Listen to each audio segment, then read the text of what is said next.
క్లుప్తంగానే వర్తమానాలు ఉంటాయి కనుక వాక్యం శ్రద్ధగా విని మనం ప్రభువుని ఆరాధించడానికి ప్రయత్నం చేద్దాం. రండి, 1 కొరింథీ 5వ అధ్యాయం. దానికంటే ముందు చూడండి, నహూము 1వ అధ్యాయం. నహూము 1వ అధ్యాయం 15వ వచనం. నహూము గ్రంథం 1వ అధ్యాయం 15వ వచనం, పేజ్ నెంబర్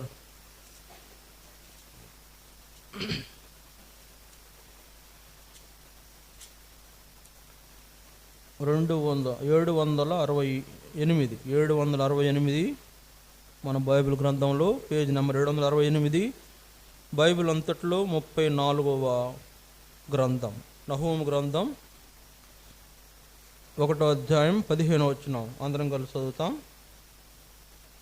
సువార్త ప్రకటించుచు సమాధాన వర్తమానము తెలియజేయువాని పాదములు పర్వతముల మీద కనబడుచున్నవి. యోధా, నీ పండుగలను ఆచరింపుము, నీ మొక్కుబడులను చెల్లింపుము. వ్యర్థుడు నీ మధ్య నిక సంచరించడు, వాడు బొత్తిగా నాశనమాయను. వ్యర్థుడు ఇక నీ మధ్య సంచరించడు, వాడు బొత్తిగా నాశనమాయను. తర్వాత ఇప్పుడు రండి, 1 కొరింథీ 5వ అధ్యాయం. 1 కొరింథీ 5వ అధ్యాయం 8వ వచనం చదువుకుంటాం. 1 కొరింథీ 5వ అధ్యాయం 1 కొరింథీ 5:8వ వచనం చదువుకుంటాం. పేజీ నెంబర్ 148 క్రొత్త నిబంధనలో 1 కొరింథీ 5వ అధ్యాయము 8వ వచనం. అందరం కలిసి చదువుదాం. గనుక పాతదైన పులిపిండితోనైనను దుర్మార్గతయు దుష్టత్వమునను పులిపిండితోనైనను కాకుండా నిష్కాపట్యమును సత్యమునను పులియని రొట్టెతో పండుగ ఆచరింతుము. ప్రభు మాటల ద్వారా మనతో మాట్లాడినట్లు చిన్న ప్రార్థన చేద్దాం. మోకరించాలి.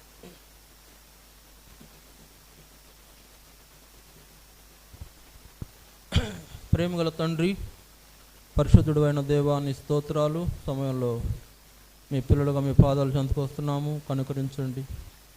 మా ఎడల మీరు కలిగి ఉన్న ప్రేమను బట్టి స్తోత్రాలు.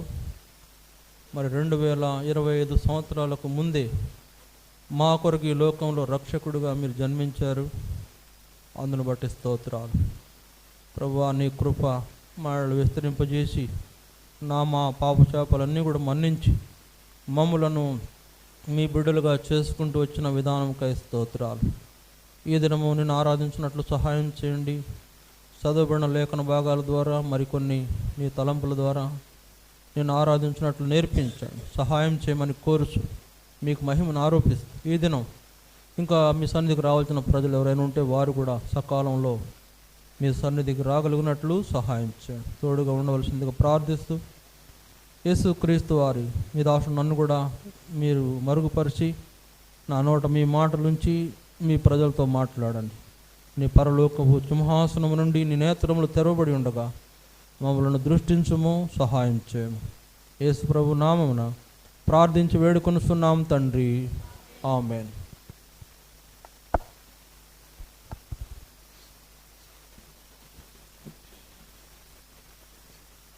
ఇక్కడ రాయబడిన మాటల్లో పండుగ ఆచరింతుము అని వ్రాయబడింది కదా. పండుగ ఆచరింతుము. ఈరోజు వర్తమానంలో అంశం ఏంటంటే పండుగ ఆచరించుట. కనుక నహూము 1:15 కూడా మనం చూసాం. ఏమని చూసామంటే, నీ పండుగలను ఆచరింపుము, దేవునికి నీ మొక్కుబడులను చెల్లించుము అని చూసాం. కాబట్టి ఈ సీజను పండుగ సీజన్. ఎవరికి పండుగ అంటే క్రైస్తవులకు పండుగ నెల. ఈ నెలే పండుగ నెల కదా. ప్రతి చోట మేము గమనిస్తుంటాం. మరి ఈ నెల మొదటి నుండి చాలా చోట్ల స్టార్స్ కట్టేశారు, ఇల్లు డెకరేషన్ చేసుకున్నారు. క్రిస్మస్ ట్రీలని, క్రిస్మస్ స్టార్లని, లేదా క్రిస్మస్ సంబంధించిన లైటింగ్ అని, క్రిస్మస్ సంబంధించిన పర్చేజ్ అంటే షాపింగ్, బట్టలు కొనుక్కోవటాలని, రంగులు వేయించుకోవటాలని మొదలెట్టేశారు. కాబట్టి ఇదంతా కూడా మాకు కూడా మరి సేవకులంగా మాకు కూడా ఒక మంచి పండుగ వాతావరణం. ఎందుకంటే ఎన్నో కూడికలు జరుగుతూ ఉంటాయి. ప్రతి కూడికల్లో మేమందరం ఎంతో సంతోషంగా అక్కడ గడుపుతాం. అందువల్ల ఇది మాకు కూడా పండుగే, మాకే కాదు విశ్వాసులైన అందరికి కూడా ఇది పండుగ. ఎంత గొప్ప పండుగ అంటే, మనకు ఈ లోకంలో క్రైస్తవులకు ఏదైనా ముఖ్యమైన పండుగ ఏదైనా ఉందంటే అది క్రిస్మస్ కదా. ముఖ్యమైన పండుగ ఏదైనా ఉందంటే ఈ పండుగే. ఇంక మనకు వేరే పండుగలు అంటే ఇంక అంత పెద్ద ఇంట్రెస్ట్ ఉండదు. ఎందుకంటే గుడ్ ఫ్రైడే అంటే యేసుప్రభు చనిపోయినాడు కాబట్టి విచారం. ఈస్టర్ డే అంటే ఏదో ఆదివారంలో ఉంది కాబట్టి మనం అన్ని ఆదివారాలు చేస్తాం కాబట్టి అది పెద్దలోకి లెక్కలోకి రాదు.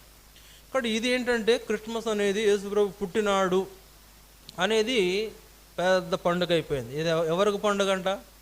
ప్రపంచానికే పండుగ. సరే, ఈ పండుగ ఎవరిది? ప్రపంచానికే పండుగ. ప్రతి దేశం, ప్రతి రాజు, ప్రతి ప్రధానమంత్రి, ప్రతి ఒక్క అధికారి, ప్రతి కలెక్టరు ఎవరైనా ఆచరించే పండుగ. ఖచ్చితంగా ముఖ్యమంత్రులను కూడా నేను గమనిస్తున్నాను. కొన్ని క్రిస్మస్ కార్యక్రమాలు జరిగినప్పుడు వాళ్ళు కూడా యేసు ప్రభువుని పొగడకుండా ఉండలేకపోతున్నారు. వారు కూడా యేసు ప్రభువుని గురించి చెప్పకుండా ఉండలేకపోతున్నారు. కాబట్టి నా తలంపు ఏంటంటే ప్రతి ఒక్కరూ ఈ పండుగను ఆచరిస్తున్నారు. ఆచరించకపోతే మరి కొంతమంది కొన్ని సమస్యలు ఉంటాయి. మళ్ళీ మాకు ప్రజలతో ఎందుకు ఇబ్బందులేనని రాజకీయ నాయకులు కూడా వచ్చి పండుగను ఆచరిస్తున్నారు. అధికారులు కూడా, ఇష్టం లేని అధికారులు కూడా ఈ పండుగలో తప్పనిసరిగా పాలు పొందుతారు. వాళ్ళందరూ కూడా యేసు ప్రభువుని గురించి తెలుసుకుంటారు, మాట్లాడతారు. ఎంతలా అధికారి అయినా కూడా యేసు ప్రభు గురించి చెప్పాల్సిందే. కాబట్టి అట్లాంటి గొప్పదైన పండుగ ఈ లోకంలో ఏదైనా ఉందంటే అది క్రిస్మస్. కాబట్టి ఈ క్రిస్మస్ పండుగ మనకు రాబోతూ ఉంది. ఇంకా రాలేదులేండి, రాబోతూ ఉంది. రేపు 25వ తారీఖున మనకు క్రిస్మస్ పండుగ ఉన్నది. ఈ క్రిస్మస్ పండుగ మనం ఆచరించేవారుగా ఉండాలి అని. క్రిస్మస్ పండుగ ఆచరించేవారుగా ఉండాలి. ఉండాలా వద్దా అంటే ఉండాలి. ఎందుకు ఉండాలి? మనకున్నది ఏకైక పండుగ కాబట్టి. సరే, ఆచార ప్రకారంగా కాకపోయినా మా చిన్నప్పుడు ఈ పండుగ వచ్చిందంటే చాలు మా ఇంట్లోనే కాదులేండి, ఇక అంతా మా వాడంతా హడావుడి. ఎందుకంటే మా ఇంటి దగ్గర అనేక మంది కుటుంబాల వాళ్ళు ఉంటారు కనుక ఈ పక్క నుండి ఆ పక్కకి పప్పలు ఉండటం మొదలు పెడతారు వాళ్ళు. సరే, ఒక పక్క నుండి అంటే ఒక ఇంట్లో ఎవరింట్లో వాళ్ళు వండుకోవటం కాదు. ఒక ఇంట్లో పప్పలు వండుతున్నారంటే ఆ ఊరు వాళ్ళందరూ వెళ్తారు అక్కడికి. ఒకళ్ళు పిండి దంచుతారు, ఒకళ్ళు జల్లిస్తారు, ఒకళ్ళు ఏదో రకరకాల పనులు, కొంతమంది కబుర్లు చెప్తూ ఉంటారు. చాలా సరదా వాతావరణం ఆ చిన్నప్పుడు మేము చూసేవాళ్ళం. కాబట్టి ఈ పక్క నుండి మొదలుపెట్టి ఆ పక్కకు వచ్చేటప్పటికి జనవరి 25 వచ్చేసేది. పండుగలు చేసి ప్రతి ఇంట్లో మాకు అరిసెలు, బూరెలు, తర్వాత కజ్జికాయలు రకరకాల వండి పెట్టేసేవాళ్ళు. అంటే ఎంత పండగ అంటే మాకు ఈ రోజుల్లో పిల్లల పాపం అన్యాయమే, వీళ్ళకి ఏం తెలియదు. మాకైతే రోజు పండగ, ప్రతి ఇంట్లో పప్పలే. రోజు పప్పలంటే పిల్లలకైతే ఎంత సంతోషం కదా. కనుక మాకు అలా ఉండేదన్నమాట. సరే, మళ్ళీ అదొకటైతే రెండవది బట్టలు కొనుక్కోవటం. వాటికి ఈ సిస్టర్స్ అయితే వాళ్ళు ఏం చేస్తారు, శారీలు కొనుక్కుంటే వాటికి అంచులని అయ్యని రకరకాల పనులు. మాకేమో డిజైన్లు బట్టలు కావాలి, రంగుల బట్టలు కావాలి. ఎక్కడ దొరుకుతాయి ఏంటి కొనుక్కోవడం, టైలర్ దగ్గరికి వెళ్ళటం, అయిందా లేదా, కుట్టావా లేదా, పండుగ వచ్చేస్తుంది కానీ అంటే వాడికి పండగే మాకు పండగే. సరే, తీరా క్రిస్మస్ వచ్చినప్పటికి ఆ కొత్త బట్టలు వేసుకొని ఆ రోజు మరి ఇంట్లో స్పెషల్గా భోజనాలు తయారు చేస్తారు. తర్వాత ఆ రోజు అందరం మేము ఆ రాత్రిపూట జరిగేది మాకు అంటే 24 రాత్రే క్రిస్మస్ని ప్రారంభించేవాళ్ళు చర్చిలో. ఇక కోతులు పట్టుకుని వెళ్ళేవాళ్ళం మేము. మాకు బాగా గుర్తు, కోతులు ఆరిపోతూ ఉండే, సలేస్తూ ఉండదు పక్కన. ఇలా కోతులు పట్టుకొని అడ్డం పెట్టుకొని మా తమ్ముడు నేను మా అక్క వాళ్ళు వెళ్తుంటే మాకు అదో సరదా. ఎందుకంటే ఆ దినాల్లో మా నాన్నే చర్చి నడిపేవాడు, చేసే చర్చి నడిపేవాడు కాబట్టి ఇక మేమే అక్కడ ఇంపార్టెన్స్ కాబట్టి చాలా సరదాగా వెళ్ళేవాళ్ళం, చాలా చక్కగా పండుగ చేసేవాళ్ళం. కాబట్టి పండుగ చేయటం అనేది మన జీవితంలో ఒక గొప్ప సంతోషాన్ని తీసుకొచ్చే విషయం. అయితే క్రిస్మస్ అనేది మనం చేయాలి. అదే సమయంలో యేసు ప్రభు మరి ఆ రోజు పుట్టాడు అనే దాని గురించి నేను ఖచ్చితంగా చెప్పలేకపోతున్నాను. ఎందుకంటే ఆ రోజు పుట్టినట్టుగా సరైన ఆధారాలు లేవు అని చెప్పొచ్చు. కొంతమంది ఏదో ఆధారాలు చూపించే ప్రయత్నం చేస్తున్నారు కానీ అది ఎంతవరకు కరెక్టో తెలియదు. అందువలన అది గోప్యంగా ఉంచాడు దేవుడు. కాబట్టి ఎందుకు అంటే దేవుని ఉద్దేశం ఏంటంటే మనము ఈ యొక్క పుట్టినరోజులు లేకపోతే కాలంలో, నెలల్లో, మాసాల్లో జరిగేటువంటి ఉత్సవాలు చేయకూడదనేది దేవుని యొక్క ఉద్దేశం. అందుకని యేసుప్రభు పుట్టిన రోజుని వెల్లడి చేయాల దేవుడు, అంటే పబ్లిక్గా దాన్ని చూపించాలి. అది ఆయనకు తెలుసు, దేవునికి తెలుసు. అయితే యేసుప్రభు పుట్టింది మాత్రం నిజం. అది ఏ రోజు అనేది ఖచ్చితంగా తెలియదు, కానీ ఏదో ఒక రకంగా మనం క్రైస్తవులందరికీ మాత్రం ఒక పండగ దేవుని ద్వారానో లేకపోతే ఎవరి ద్వారానో ఒక పండగ వచ్చేసింది. ఈ పండగ చేయటం మంచిదే. ఏ రోజు పుట్టినా మనకు అనవసరం. యేసు పుట్టాడని మనం పండుగ చేస్తున్నాం. మా రక్షకుడు మా కొరకు పుట్టాడు కదా. దేవుని వాక్యం నిలబడింది లూకాసు వార్త 2వ అధ్యాయం 10-11 వచనాల్లో, ఇదిగో ప్రజలందరికీ కలుగబో మహా సంతోషకరమైన సువర్తమానము నేడు మీకు తెలియజేస్తున్నాను. దావీదు పట్టణమందు నేడు రక్షకుడు మీ కొరకు పుట్టి ఉన్నాడు, ఈయన ప్రభువైన క్రీస్తు. సరే, కాబట్టి ఇదే పండుగ. ఆ వర్తమానం రావటమే పండుగ. కాబట్టి మన కొరకు ఎవరు పుట్టారంటే లోకం రక్షకుడు పుట్టాడు. దేవుని వాక్యంలో రాయబడింది మత్తయి సువార్త 1:21లో, ఆయనకు యేసు అని పేరు పెట్టుదురు, ఆయన తన ప్రజల పాపముల నుండి వారిని ఆయనే విడిపించును. కనుక ప్రజల పాపాల నుండి ప్రజలను విడిపించడానికి పుట్టిన రక్షకుడు మన యేసు ప్రభు. అందువలన మనకు రక్షకుడు పుట్టాడు అంటే అది ఏదో ఒక డేట్లేండి, ఏదో ఒక డేటు. మనం పుట్టినరోజు అంటే 2-3 రోజులు జరుపుకుంటాం, ఒక్కోసారి ఒకే డేట్లో జరుపుకోం కదా. అట్లనే ఏదో ఒక రోజు యేసు ప్రభు పుట్టాడు. ఆ పుట్టినరోజుని మనం ఆ రోజు గడుపుకోవడం మంచిదే. మన కొరకు రక్షకుడు పుట్టాడంటే మంచిది, మంచి విషయమే. ఏదో మనం ఆచారబద్ధంగా ఏదో చేయాలని కాదులే, కానీ సంతోషం, మా కొరకు రక్షకుడు పుట్టాడు అంటే ఈ పండుగను మనం ఆచరించడం చాలా అవసరమే. దేవుని వాక్యంలో, బైబిల్లో అనేకమైన పండుగలు ఉన్నాయి. సరే, అనేకమైన పండుగలు, చాలా పండుగలు ఉన్నాయి మనకు వాస్తవానికి. అవన్నీ ఏంటంటే పాత నిబంధన కాలంలో ఉండే పండుగలు. పాత నిబంధన కాలంలో ఉండే పండుగలు ఏంటి? ఆ పండుగలు 3 ముఖ్యమైన పండుగలు ఉన్నాయి బైబిల్లో. 3 ముఖ్యమైన అంటే పాత నిబంధనలో 3 ముఖ్యమైన పండుగలు ఉన్నాయి. చూడండి, నిర్గమాకాండం 23వ అధ్యాయం. నిర్గమాకాండం 23వ అధ్యాయం 14వ వచనం దయచేసి చూడండి. నిర్గమ 23వ అధ్యాయం 14వ వచనం, 14, 15, 16. సంవత్సరమునకు 3 మారులు నాకు పండుగ ఆచరింపవలెను. చూడండి, ఒకటో పండుగ ఒకటి చెప్తున్నాడు 15వ వచనంలో, పులియని రొట్టెల పండుగను ఆచరింపవలెను. నేను మీకు ఆజ్ఞాపించినట్లు అబీబు నెలలో నీవు ఐగుప్తులో నుండి బయలుదేరి వచ్చితివి గనుక ఆ నెలలో నియామక కాలమందు 7 దినములు పులియని రొట్టెలను తినవలెను.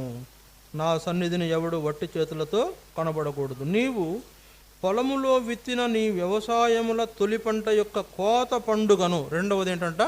కోత పండుగ. మొదటిదేమో పులియని రొట్టెల పండుగ, రెండవది ఏం పండుగ? కోత పండుగ. కోత పండుగ. మూడవది చూడండి, పొలములో నుండి నీ వ్యవసాయ పొలములను నీవు కూర్చుకొనిన తరువాత సంవత్సరాంతమందు ఫల సంగ్రహపు పండుగను ఆచరింపవలెను. కాబట్టి 3 పండుగలు. ఏం పండుగలు అయ్యి? పులియని రొట్టెల పండుగ, దాన్ని పస్కా పండుగ అని కూడా అంటారు. రెండవదిగా కోత పండుగ. కోత పండుగ అంటే మనం మరి పొలం పని చేసుకుని ఏదైతే మనము పండిస్తామో ఆ పంట కోసే రోజు కూడా పండుగేనంట. తర్వాత మూడవదిగా ఆ ఫల సంగ్రహం అంటే ఆ ఫలములను ఇంటికి తీసుకొని రావడం కూడా ఒక పండుగేనంట. ఫల సంగ్రహ పండుగ అంటే ఆ ఫలాలన్నీ ఇంటికి తీసుకొచ్చినప్పుడు మనకి దేవునికి తీసుకువెళ్ళాలి. అందుకే వడ్డీ చేతులతో ఎవడు దేవుని సన్నిధిని కనబడకూడదను. కాబట్టి 3 పండుగలు. ఒకటి పులియని రొట్టెల పండుగ, దాన్ని పస్కా పండుగ అని కూడా అంటారు. రెండవది కోత పండుగ. మూడవది ఏంటది? ఫల సంగ్రహపు పండుగ. 3 పండుగలు. ప్రతి సంవత్సరం 3 పండుగలు దేవుడు వాళ్ళకి ఇచ్చాడు ఆ దినాల్లో. కనుక ఖచ్చితంగా పాటించాలి. అందుకే ఏమన్నాడు 14వ వచనంలో, సంవత్సరమునకు 3 మారులు నాకు పండుగ ఆచరించాలని ఎవరు కోరారు? దేవుడే కోరాడు. పండుగ ఆచరించాలి. మనం పండుగ చేయడం మంచిదే. దేవుడు మనకు పండుగలు ఇచ్చాడు. పండుగ ఎందుకు చేస్తాం చెప్పండి? పండుగ ఎందుకు చేస్తామంటే మనకు పండుగ చేసినప్పుడు మనకు కలిగేది ఏంటి? సంతోషం కదా. పండుగ చేసినప్పుడు మనకు కలిగేది ఏంటి? సంతోషం. పండుగ ఎందుకు చేస్తాం? సంతోషించడం కోసం చేస్తాం. ఎందుకు సంతోషం? దేవుడు మనకు ఆ ఐగుప్తు నుంచి విడుదల ఇచ్చాడని వాళ్ళు పస్కా పండుగ చేసుకున్నారు. తర్వాత వాళ్ళు పంటలు వేసి కోతలు కోసినప్పుడు కోత పండుగ చేసుకున్నారు. ఆ కోసిన పనులు మోసుకొచ్చి ఇంటికి తీసుకొచ్చినప్పుడు ఫల సంగ్రహపు పనులు పండుగను చేసుకున్నారు. కనుక ఈ 3 పండుగలు తప్పనిసరిగా ఆచరించాలని దేవుడే చెప్పాడు. మూడోది అక్కడ చూడండి 17 వచనంలో ఏముంది? సంవత్సరమునకు 3 మారులు పురుషులందరూ ప్రభువైన యెహోవా సన్నిధిని కనబడవలెను. సంవత్సరమునకు 3 మారులు తప్పనిసరిగా పురుషులందరూ కనబడాలని ఆ రోజుల్లో వాళ్ళకున్న నియమం. అది ఆ రోజుల్లో వాళ్ళకున్న నియమం. కాబట్టి పండుగలు ఉన్నాయి, మనకు పండుగలు లేకేం లేదు. ఆ పండుగల్ని ఎక్కడ దాకా తీసుకొచ్చారు? యేసుప్రభు కాలం వరకు ఆ పండుగ, యేసుప్రభు కాలం వరకే కాదులేండి, ఇప్పటి వరకు ఆ పండుగలు ఉన్నాయి. ఆ తర్వాత యేసుప్రభు తర్వాత మనకు ఒక వేరే నియమాలు వచ్చిన కారణం చేత మన పండుగ వాతావరణం మారిపోయింది. ఇప్పుడు యేసుప్రభు ఉన్న కాలంలో పండుగ ఏంటి? పండుగలు 2 పండుగలు ఉన్నాయి చూడండి. అక్కడ దేవుని వాక్యంలో యేసుప్రభు కాలంలో కూడా పండుగలు ఉన్నాయి. మొదటిదిగా మనం చూస్తే ఏం పండుగ?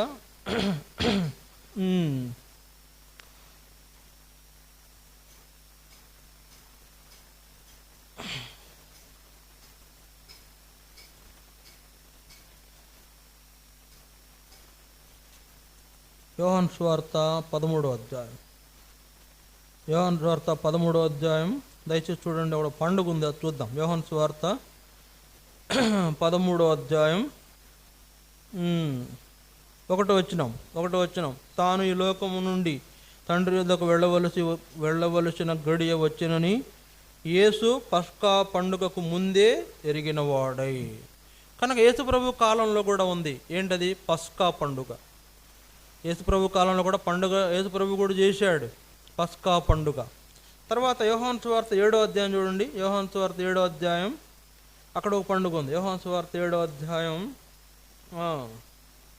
యోహాను సువార్త 7వ అధ్యాయం 2వ వచనం.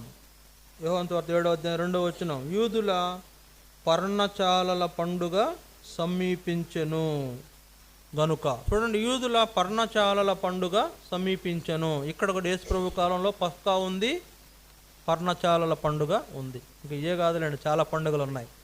పూరీము అనే పండుగ ఒకటి ఉంది, ఎస్తేరు కాలంలో దాన్ని తీసుకొచ్చారు. ఇంకా అనేకమైన పండుగలు మనకున్నాయి. పాత నిబంధన కాలంలో ఉండే పండుగలు యేసు ప్రభు కాలం వరకు కూడా ఆ పండుగలను ఆచరిస్తూ వచ్చారు. యేసు ప్రభు వరకు కూడా ఆ పండుగల్లో ఆ పండుగ యేసు ప్రభు వెళ్ళాడంట. చూడండి 14వ వచనం, 7వ అధ్యాయం 14వ వచనం. సగము పండుగ అయినప్పుడు యేసు దేవాలయంలోనికి వెళ్ళి బోధించుచుండెను. 10వ వచనం. అయితే ఆయన సహోదరులు పండుగకు వెళ్ళిపోయిన తరువాత ఆయన కూడా బహిరంగంగా వెళ్ళక రహస్యముగా వెళ్ళెను. తర్వాత 11వ వచనం, 11వ వచనం. పండుగలో యూదులు ఆయన ఎక్కడ ఉండెనని ఆయనను వెదకుచుండిరి. చూసారా? కాబట్టి ఇక్కడ యేసు ప్రభు కూడా పండుగకు వెళ్ళాడు. పండుగ జరుగుతున్నప్పుడు పండుగకు వెళ్ళాడు. కనుక పండుగలు మన జీవితంలో ఒక గొప్ప నూతనమైనటువంటి సంతోషాన్ని తీసుకొస్తాయి. అది వారి పాత నిబంధన కాలంలో భక్తులు కొండే పండుగ. ఇప్పుడు మన పండుగ ఏంటి? కొత్త నిబంధన కాలంలో యేసు ప్రభు తర్వాత వచ్చిన పండుగ ఏంటి? అది మనం గమనించాలి. చూడండి, ఏంటి ఆ పండుగ? లూకాసు వార్త 2వ అధ్యాయం. లూకాసు వార్త 2వ అధ్యాయం 13-14 వచనాలు చూడండి. లూకాసు వార్త 2వ అధ్యాయం 13-14 వచనాలు. లూకా 2:13-14 వచనాలు. వెంటనే పరలోక సైన్య సమూహము ఆ దూతతో కూడా నుండి సర్వోన్నతమైన స్థలములలో దేవునికి మహిమయు ఆయన కిష్టులైన మనుషులకు భూమి మీద సమాధానమును కలుగునుగాక అని దేవుని స్తోత్రము చేయుచుండెను. ఇక్కడ ఈ పండుగ గమనించండి. అంటే యేసు ప్రభు ఈ లోకంలో పుట్టినప్పుడు జరిగిన పండుగ. యేసు ప్రభు ఈ లోకంలో పుట్టిన తరువాత ఆయన చూడండి 7వ వచనంలో రాయబడింది. చూడండి 7వ వచనంలో 6-7 వచనాలు. వారు అక్కడ ఉన్నప్పుడు ఆమె ప్రసవ దినములు నిండెను కనుక తన తొలిసూలు కుమారుని కని పొత్తిగుడ్డలతో చుట్టి సత్రంలో వారికి స్థలము లేనందున ఆయనను పశువుల తొట్టిలో పరుండబెట్టాను. చూడండి, ఇక్కడ గమనిస్తే యేసు ప్రభు పుట్టిన సందర్భం ఆయన పస్కా ఆయనను పశువుల తొట్టిలో పరుండబెట్టిన సందర్భం. ఆ సందర్భంలో దేవదూతను పంపించాడు దేవుడు. ఎక్కడ పంపించాడు? గొర్రెలు కాక్కునే గొల్లల దగ్గరకు పంపించాడు. దేవదూతను పంపించేమంటున్నాడు 10వ వచనంలో. ఇదిగో చూడండి 10వ వచనంలో, అయితే ఆ దూత భయపడకుడి, ఇదిగో ప్రజలందరికీ కలుగబో మహా సంతోషకరమైన సువర్తమానము నేను మీకు తెలియజేస్తున్నాను. దావీదు పట్టణమందు నేడు రక్షకుడు మీ కొరకు పుట్టి ఉన్నాడు, ఈయన ప్రభువైన క్రీస్తు అని. సరే, ఒక దేవదూత వచ్చి చాటించిన వార్త, ఇదిగో మీకందరికీ సువర్తమానము. ఏంటో సువర్తమానం? మీ కొరకు రక్షకుడు పుట్టాడు, మీ కొరకు రక్షకుడు పుట్టాడు. ఇదే పండుగ. యేసు ప్రభు మన కొరకు పుట్టడమే పండుగ. అంటే ఇంకో మాట ఏంటంటే, రక్షకుడు మన కొరకు పుట్టడం అనేదే పెద్ద పండుగ. రక్షకుడు మన కొరకు పుట్టడం అనేదే పెద్ద పండుగ. ఈ పండుగ అదే మనం క్రిస్మస్గా ఆచరిస్తున్నాం. క్రిస్మస్గా లోకమంతా జరుపుకుంటున్నది ఆ పండుగే. కాబట్టి ఇప్పుడు ఈ పండుగలో ఏమైందంటే 13-14 వచనాల్లో పరలోక సైన్య సమూహము ఆ దూతతో కూడా ఉందంట. ఏ దూత అయితే వాళ్లకు సువర్తమానం తీసుకొచ్చిన దూత ఉందో, గాబ్రియేలు దూత, ఆ దూతతో కూడా ఇంకెవరున్నారు? పరలోక సైన్య సమూహం. అంటే పరలోక దూతలందరూ యేసుప్రభు పుట్టినప్పుడు భూలోకానికి వచ్చేసారు. యేసుప్రభు పుట్టినప్పుడు పరలోక దూతలందరూ కూడా భూలోకానికి వచ్చేసి ఏమనుకుంటున్నారు? ఏం చెప్తున్నారు? 14 వచనంలో, సర్వోన్నతమైన స్థలములలో దేవునికి మహిమయు, ఆయనకిష్టులైన మనుషులకు భూమి మీద సమాధానము కలుగును గాక. పండగ చేసుకుంటున్నారు. ఏం పరలోకంలో పండగ లేదనుకుంటా పాపం వాళ్ళకు. పండగకు మొహం వాసిపోయినట్టున్నారు దేవదూతలు. భూలోకంలోకి వచ్చి సంబరం చేసుకున్నారు. వాళ్ళు ఎలుగెత్తి దేవుణ్ణి గణపరుస్తున్నారు. ఏమంటున్నారంట? భూమి సర్వోన్నతమైన స్థలములలో దేవునికి మహిమయు, ఆయనకిష్టులైన మనుషులకు భూమి మీద సమాధానం కలుగునుగా. కానీ ఎవరికి స్తోత్రం చేస్తున్నారు? దేవుణ్ణి స్తోత్రిస్తున్నారు. ప్రభువా, ఈ ప్రజలను నువ్వు ప్రేమించి వారి కొరకు రక్షకుడిని పంపించావు. అదే పండుగ. మనకు చేసుకోవాల్సిన పండుగను దేవదూతలు కిందకొచ్చి వాళ్ళు చేసుకున్న సందర్భం యేసుప్రభు పుట్టినప్పుడు జరిగిన సందర్భం. అంతేకాదు, ఎవరికైతే ఆ వార్త తెలియజేయబడిందో వాళ్ళు కూడా గొల్లలు ఏం చేశారంట? చూడండి, అంతే 15వ వచనం. ఆ దూతలు తమ యొద్ద నుండి పరలోకమునకు వెళ్ళిన తరువాత ఆ గొర్రెల కాపరులు జరిగిన ఈ కార్యమును ప్రభువు మనకు తెలియచేయించి ఉన్నాడు. మనం బెత్లెహేం వరకు వెళ్ళి చూద్దాం రండని ఒకనితో ఒకడు చెప్పుకొని త్వరగా వెళ్ళి మరియను యోసేపును తొట్టిలో పండుకొని ఉన్న శిశువును చూసిరి. వారు చూసి ఈ శిశువును గూర్చి తమతో చెప్పబడిన మాటలు ప్రచురము చేసిరి. 20వ వచనం చూడండి, 20వ వచనం. అంతటా ఆ గొర్రెల కాపరులు తమతో చెప్పబడినట్లుగా తాము విన్న వాటిని కన్న వాటినన్నిటిని గూర్చి దేవుణ్ణి మహిమపరచుచు స్తోత్రము చేయుచు తిరిగి వెళ్ళిరి. అయితే పరలోకములో దేవదూతలు ఆ రోజు సంబరం చేసుకున్నారు.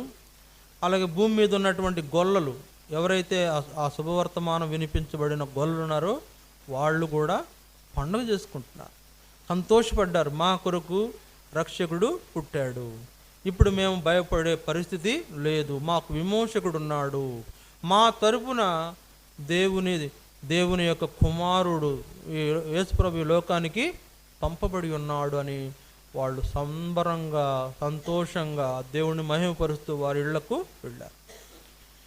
యేసుప్రభు దగ్గరికి వచ్చినప్పుడు జరిగినటువంటి ఈ యొక్క సంతోష సమయాన్ని వాళ్ళు ఆచరించారు. అంటే లేకపోతే వాళ్ళని సంతోషిస్తూ వచ్చారు, పండుగ చేసుకున్నారని చెప్తాను నేనైతే. చూడండి, అర్ధరాత్రి వేళ దూతలు గొల్లలు ఎక్కడున్నారు? పొలంలో ఉన్నవాళ్ళు ఆ అర్ధరాత్రి యేసుప్రభుని చూడటానికి వచ్చేసారు. చూసి వాళ్ళు ఆనందిస్తూ మళ్ళీ తిరిగి వెళ్ళి దేవుణ్ణి మహిమపరిచిన ఈ సందర్భం పండుగ. యేసు ప్రభు పుట్టినప్పుడు జరిగిన పండుగ మన జీవితాల్లో చేసుకోవద్దా? యేసు ప్రభు పుట్టినప్పుడు పండుగ వాళ్లే చేసుకుంటే దేవదూతలు వచ్చేసారు, తర్వాత భూమి మీద ఉన్న గొల్లలు చేశారు. అక్కడ ఉన్నటువంటి అనేక మంది ప్రజలు కూడా వచ్చి ఆశ్చర్యపడి ఈయన ఎవరబ్బా అని ఆశ్చర్యపడినట్లు వాళ్ళు కూడా చెప్పుకున్నారంట. అక్కడ 18వ వచనం రాయబడింది. కాబట్టి వాళ్ళు చేసుకున్న పండుగ మనం చేసుకోవద్దా? ఖచ్చితంగా పండుగ చేసుకోవాలి. అయితే మన పండుగ ఏంటి? నేను చెప్పి క్లుప్తంగా ముగిస్తాను. మన పండుగ ఏంటి? మన పండుగ వాళ్ళేమో రక్షకుడు మా కొరకు పుట్టి ఉన్నాడని పండుగ చేసుకుంటే, మనమేమో మమ్మల్ని రక్షించినాడని పండుగ చేసుకోవాలి. మమ్మల్ని రక్షించినాడు, మా రక్షణ కొరకై కలువరి శిలువలో చనిపోయినాడు, మాకు విమోచన సంపాదించాడు. మన రక్షణ దినాన్ని గురించి మనం పండుగ చేసుకోవాలి. ఇంకో మాట ఏంటంటే, మనల్ని రక్షించడానికి వచ్చిన రక్షకుడు పుట్టాడని పండుగ చేసుకోవాలి. ఆ తర్వాత ఆయన మనల్ని రక్షించడానికి వచ్చి తన కలువరి శిలువలో ఆయన మన కొరకు చనిపోయిన సందర్భం కూడా పండుగ చేసుకోవాలి. ఆయన చనిపోవటం అనేది విచారంగా అనిపిస్తుంది చాలామందికి. విచారంగా అయితే గుడ్ ఫ్రైడే ఎందుకు పెట్టారు? వాళ్ళు అది చనిపోయాడని విచారించే సందర్భం అయితే దానికి ఏం పెట్టాలా? బ్యాడ్ ఫ్రైడే అని పెట్టాలా, లేకపోతే షార్ట్ ఫ్రైడే అని పెట్టాలా, అంటే ఏం ఏడుపు శుక్రవారం అని పెట్టాలా. కానీ ఆయన చనిపోయినప్పుడు పెట్టిన పేరు ఏంటంటే దానికి గుడ్ ఫ్రైడే, మంచి శుక్రవారం. ఎందుకు? యేసు ప్రభు మన కొరకు మంచి కార్యం జరిగించాడు కనుక మంచి శుక్రవారం. కాబట్టి అది మన రక్షణ దినం. యేసు ప్రభు చిలువ వేయబడిన సందర్భం రక్షణ దినం. ఆ తర్వాత ఆయన సమాధి చేశారు. తిరిగి 3వ దినాన్న లేపబడడం అనేది పునరుద్ధాన పండుగ. చూడండి, మన పండుగలు ఉన్నాయి ఇక్కడ, గమనించండి. మన రక్షణ దినమే ఒక పండుగ, లేకపోతే ఆయన మన కొరకు పుట్టిందే ఒక పండుగ. మన రక్షణ దినం ఒక పండుగ, మనము ఆయన పునరుద్ధానుడై లేచింది పునరుద్ధాన దినం అనేది కూడా ఒక పండుగ, అంటే ఆదివారం ఒక పండుగ. మనకు ప్రతి ఆదివారం ఒక పండుగే, ప్రతి ఆదివారం పండుగే. మీకు ఎవరికైనా డౌటా? నాకు ఆదివారం వస్తే చాలా సంతోషం.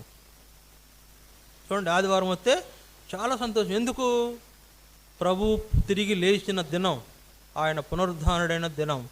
ఆయన తన పునరుద్ధాన దినమున నాకిచ్చి ఆయనను ఆరాధించేటువంటి భాగ్యం ఇచ్చినందుకు గొప్పదైనటువంటి సంతోషించే అంశం అది. కాబట్టి మనకున్న పండుగలు ఏంటి చెప్పి 3 పండుగలు. వాళ్ళు ఎట్లా పుట్టినప్పుడు సంతోషించి సంబరం చేసుకున్నారు, మనం కూడా యేసు ప్రభు రక్షకుడు మా కొరకు పుట్టాడనేటువంటిది ఒక పండుగ చేస్తాం. రెండవది, మన రక్షణ దినం కొరకు ఒక పండుగ చేస్తాం, పండుగ ఉంటుంది మనకు. తర్వాత పునరుద్ధాన దినం అనేది, ప్రభు దినం అనేది కూడా మనకు ప్రతిదీ పండుగ. ప్రతి ఆదివారం పండుగ. వాళ్ళకు సంవత్సరానికి 3 సార్లే, కానీ మనకు అట్లా కాదు, ప్రతి ఆదివారం పండుగే. ప్రతి ఆదివారం పండుగలా భావించాలి. సంబరంగా మందిరానికి రావాలి. విచారము, చింత, దిగులుతో కూర్చోవడానికి కాదు. యేసుప్రభు ఈ లోకానికి వచ్చింది, ఆయన ఈ లోకంలో జన్మించింది మనుషులందరూ, లేదా మనం అందరం చింతించడం కోసం, విచారించడం కోసం, దుఃఖించడం కోసం, నా బాధలు, నా ఇబ్బందులని తెలుసుకొని ఏడవడం కోసం కాదు. ఆ ఏడుపు నుంచి విడిపించడానికి కోసమే ఆయన ఈ లోకానికి వచ్చాడు. ఇప్పుడు విడిపించాడు. విడిపించిన తర్వాత ఇంకా ఏడుతో కూర్చుని మందిరానికి రాకపోతే అది పండగ ఆచరించినట్టు కాదు, అది పండగ నీ జీవితంలో ఉన్నట్టు కాదు అది. అందుకని గుర్తుపెట్టుకోండి, యేసు ప్రభు నీ కొరకు పుట్టింది ఒక పండుగ అయితే, నువ్వు రక్షించబడింది ఒక పండుగ. నువ్వు ఆయన ఏర్పాటులో ఆదివారం ఆరాధనకు వెళ్ళి ఆరాధించడం అనేది ఒక పండుగ. ప్రతి ఆదివారం మనకు ఒక పండుగ. ఇంకో ముందుకెళ్తే ప్రతి దినము పండుగ మన జీవితంలో. రక్షించబడిన పిల్లలకు ప్రతి దినం పండుగ చేయాల. ప్రతి దినము, అయ్యా నా రక్షణకర్తవైన దేవా, నన్ను రక్షించుకున్నావు, నీ పునరుద్ధాన శక్తితో నన్ను నింపుతున్నావు అనే పండుగ చేసుకునే అనుభవం మనకు ఉండాలి. పండుగ ఆచరించడం సంతోషకరమైన జీవితానికి ఒక నిదర్శనం. సరే, పండుగ ఆచరించడం అనేది సంతోషకరమైన జీవితానికి ఒక నిదర్శనం. మరి ఈ పండుగ మనకు అక్కర్లేదా? సరే, కొంతమంది జీవితాల్లో ఉంటాయిలేండి, రకరకాల సమస్యలు ఉంటాయి, ఏదో బాధలు, ఇబ్బందులు ఉంటాయి. కొంతమందికి ఆరోగ్య సమస్యలు, కొంతమందికి ఆర్థిక సమస్యలు, కొంతమందికి కుటుంబ సమస్యలు, కొంతమందికి పిల్లలతో సమస్యలు, కొంతమందికి ఇరుగు పొరుగు వాళ్ళతో సమస్యలు. ఇవన్నీ తొలగించడానికి ప్రభు వచ్చాడు. అయితే మనం ఏం చేయాలా? వాటన్నిటిలో కూరుకుపోవడానికి కాదు, వాటన్నిటి నుంచి మనం ప్రభు బయటకు తెచ్చాడు కనుక ఆయన ఏర్పాట్లో మనం ఆనందించడం, నేర్చుకోవడమే నిజమైన పండుగ ఆచరించడం. కనుక చూడండి, ఈ రక్షణ దినం అనే దానికోసం మనకి ఇవ్వడం కోసం యేసు ప్రభు కలువరి శిలువలో మరణించాడు. అంటే ఈ లోకంలో పుట్టడమే కాదు, ఆ పుట్టిన దినము ఒక పండుగే, ఆయన మరణించిన దినం కూడా ఒక పండుగే. ఏదైతే మన ఇంట్లో పుట్టినరోజు చేస్తుంటారు, పుట్టినరోజు పండుగ చూసారా, ఆ దానికంటే కూడా మన రక్షణ దినమే గొప్పది. మన ఇంట్లో పుట్టినరోజు కంటే కూడా మన ఇంట్లో కొంతమంది కొన్ని ఉత్సవాలు చేస్తూ ఉంటారు. అంటే కూడా ప్రభు మన కొరకు ఈ లోకంలో పుట్టిందే గొప్ప పండుగ, మనం రక్షించిందే గొప్ప పండుగ. మన కొరకు ఆయన ఒక ఆదివారాన్ని కేటాయించి ఆదివారం ఆలయంలోకి వచ్చి ఆరాధించేది మనకి ఇవ్వడమే గొప్ప పండుగ. కనుక పండుగ ఆచరించటం చాలా అవసరం. అక్కడ నహూములో మనం చూసాం, నీ పండుగ ఆచరించము, పండుగలను ఆచరించము, నీ మొక్కుబడులను దేవునికి చెల్లించుము. పండుగలను ఆచరించే వాళ్లకు మనం తప్పనిసరిగా మొక్కుబడులు చెల్లించే వాళ్ళంగా ఉండాలి. మొక్కుబడి చేయాలా, మొక్కుబడి చెల్లించే వారంగా ఉండాలి, ఆరాధించాలి.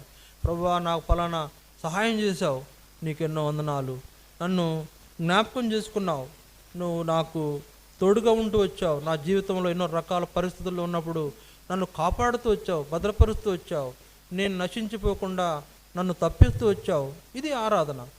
పండుగ అనేటువంటి అనుభవంలో, అంటే పండుగ జరిగించేటువంటి అనుభవంలో ఉండాల్సినటువంటి వాళ్ళకు ఉండే ఆరాధన ఇలాంటి ఆరాధనే ఉండాలి. నా కొరకు నువ్వు ఎన్నో చేశావు అనేది. చూడండి, దేవుడు ప్రతి క్షణం మనల్ని కాపాడి భద్రపరచబడితే, బాగా జ్ఞాపకం చేసుకోండి. మీకు ఏదో సమస్య ఉంటాయి, చిన్న చిన్న సమస్యలే, నా దృష్టిలో చాలా చిన్న చిన్న సమస్యలు. ఆ సమస్యలని తలుసుకొని కుమిలిపోతూ విచారంలో పడిపోతావా? లేకపోతే నా కొరకు రక్షకుడు ఉన్నాడు, ఆయన లోకంలో పుట్టి ఉన్నాడు, లేదా ఆయన రక్షించడానికి కలువరి శిలువలో చనిపోయి ఉన్నాడు, ఆయన నన్ను విమోచించడం కొరకు ఆయన పునరుద్ధాన శక్తితో తిరిగి లేపబడి ఉన్నాడు, నన్ను కూడా ఆయన ఆ విధమైన అనుభవంలో తీసుకొస్తున్నాడు అనేది నీ జీవితంలో ఉంటే గొప్ప ఆనందాన్ని పొందే వ్యక్తికి ఉంటావు. ఎందుకంటే ఏం కావాలండి, నాకు తెలిసి మన జీవితంలో మనం లోకంలో నుండి పాపచాపాల నుంచి విడిపించబడడం కంటే గొప్ప సంగతి ఏది లేదు నాకు తెలుసు. ఈ లోక ధనమంతా కూడా నీదై ఉన్నా కూడా, ఈ లోక ధనమంతా కూడా నీదై ఉన్నా కూడా నీకు ఇవ్వబడిన రక్షణ కంటే గొప్పదేమీ కాదు. చూసారా, ఈ లోకమంతా కూడా నీదేవి అయినా కూడా రక్షణ కంటే గొప్పది కాదు అది. కనుక నీ రక్షణ దినం అనే పండుగ తప్పనిసరి జ్ఞాపకం చేసుకోవాలి. నేను రక్షించడం కొరకు యేసుప్రభు లోకానికి పుట్టాడు, అది జ్ఞాపకం చేసుకోవాలి. పండుగ ఆచరించాలి. ప్రతి ఆదివారం ఆరాధనలో పాలు పొందడం అనేది గొప్ప భాగ్యం, దాన్ని పోగొట్టుకోవద్దు. ఆరాధించడం అనేది నిర్లక్ష్యము చేయవద్దు, అది మనకు మంచిది కాదు, మనకు విచారాన్ని తీసుకొస్తుంది. ఈరోజు కాదు, ప్రతి వారం సంతోషించండి, ప్రతి వారం ఆరాధించండి. దేవుడు అందుకే మనలను రక్షించడం కొరకే ఆ దేవాది దేవుడు ఈ లోకంలో మానవ జన్మతో ఈ లోకానికి వచ్చాడు, మనకు గొప్ప సహాయము చేశాడు. ఈ సహాయం అంతటిని బట్టి మనం పండుగ జరుపుకునే వారంగా ఉండాలి, కానీ విచారించే వారంగా ఉండకూడదు. విచారించే వాళ్ళు ఆరాధించలేరు, పండుగ అనుకున్నవాడు ఆరాధిస్తాడు. కనుక నిజంగా చూడండి, ఇప్పుడు మనకు ఈరోజు దేవుడిచ్చిన ఈ వాక్యాన్ని పట్టుకొని, ప్రభువా మా కొరకు ఈ లోకంలో పుట్టావు, మా కొరకు మా రక్షణ కొరకు కలువరి శిలువలో చనిపోయావు, మమ్మలను పరలోక రాజ్యం చేర్చుటకు నువ్వు తిరిగి లేచి పరలోకానికి ఆరోహణమై వెళ్ళావు. ప్రభువా, ఈ గొప్ప సందర్భం లేకపోతే సంబరం నా జీవితంలో చేసినందుకే నీకు ఎన్నో వందనాలని ప్రభువుని మనం ఆరాధిస్తాం. దయచేసి ఆరాధించండి, ఒకరి తర్వాత ఒకరు ఆరాధించండి, క్లుప్తంగా ఆరాధించండి. మనం త్వరగానే ముగించుకోవాలి. క్లుప్తంగా ఆరాధించండి.